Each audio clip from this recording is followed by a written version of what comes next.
Bollywood debut స్పెషల్గా ఉండాలని ఎవరైనా కోరుకుంటారు. ఎందుకంటే అది ఇచ్చే ఫలితాన్ని బట్టే మార్కెట్తో పాటు అవకాశాలు పెరుగుతాయి. ఇది ఏమాత్రం తేడా కొట్టినా అసలుకే మోసం వస్తుంది.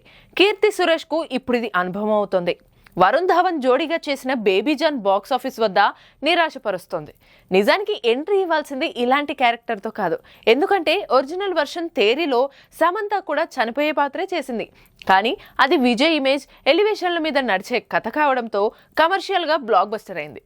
కానీ వరుణ్కి ఉన్న ఇమేజ్ అంతటి పుల్ సాధించలేదనేది వాస్తవం. అలాంటప్పుడు కీర్తి సురేష్ 2 పాటల్లో డాన్స్ చేసి చనిపోయే క్యారెక్టర్ ద్వారా ఉత్తరాది ప్రేక్షకులకు దగ్గరవ్వడం కష్టం.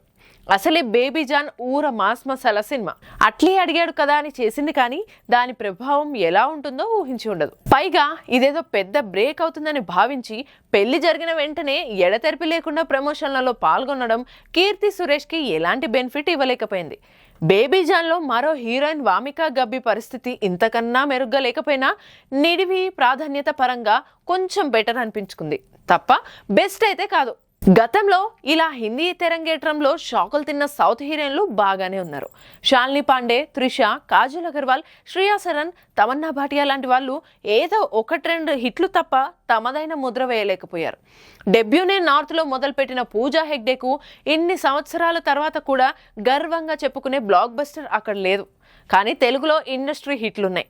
దూరపు కొండలు నునుపు తరహాలో ఏదో పెద్ద బ్రేక్ దొరుకుతుందని వెళ్ళి వెనక్కు వచ్చే బాపదే ఎక్కువగా కనిపిస్తుంది. ఫైనల్గా చెప్పాలంటే కీర్తి సురేష్కి బాలీవుడ్ ఎంట్రీ సారీ బేబీ అయిపోయింది.